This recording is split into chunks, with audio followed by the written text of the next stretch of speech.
You can specify transitions for any slide. So for example, if you want to set the transition to, let's say, morph or a glitter transition from the left using the diamond shape, this is the command to do it, transition.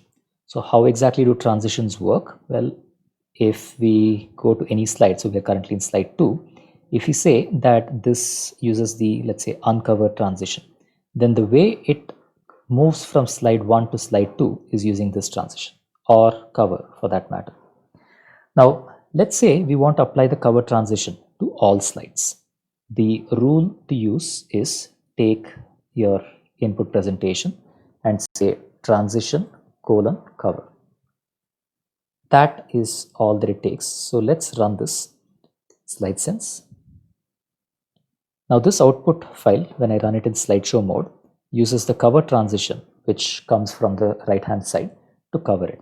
We can specify additional parameters such as the duration of the transition. So if I want this to be a slower transition that instead of the default 0.3 seconds takes a longer duration, I'd have to specify it in a slightly different way. I have to say transition type : cover, duration : let's say we provide 2 seconds as a transition duration.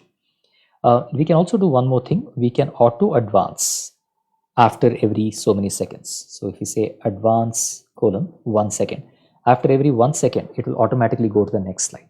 Let's see what this output looks like in slideshow mode.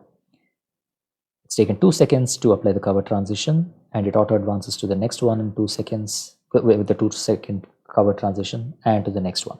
So it waits on each slide for 1 second and then takes 2 seconds to bring the next slide, advancing all the way. You can combine this with slide filters to apply a different transition to different slides. The way to discover what the transition is to apply, you can use this list here, but by and large, the name of the transition is the same as the name of the transition in PowerPoint. So for example, if we wanted fly through, then the name of the transition would be fly-through. So let's validate that. We have the fly through transition running on this one. We run slide sense, and that creates a new presentation where for every slide it's a fly through. That's for 2 seconds and then automatically goes into the next slide after 1 second. That's the advanced period. One particular transition that is noteworthy is the morph transition. What the morph transition allows us to do is take a shape on one slide and morph it to a shape on another slide.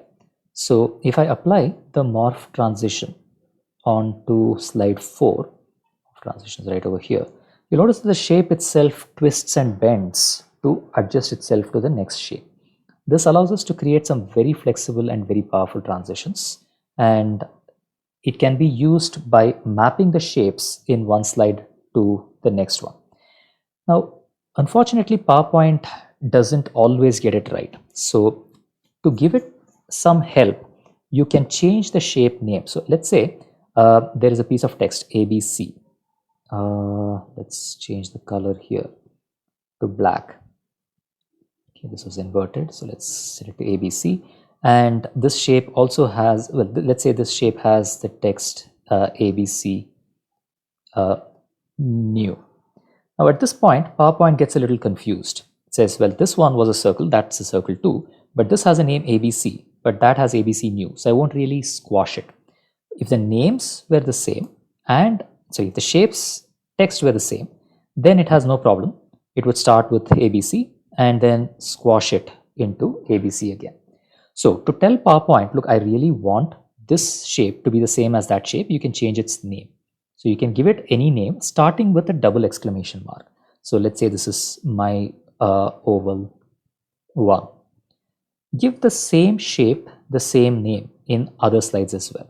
So this one would be called my oval 1 again.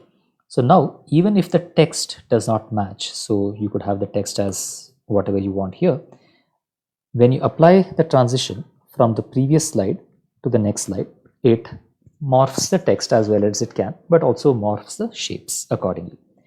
So the morph transition in particular is a very powerful one that you can use with shape names.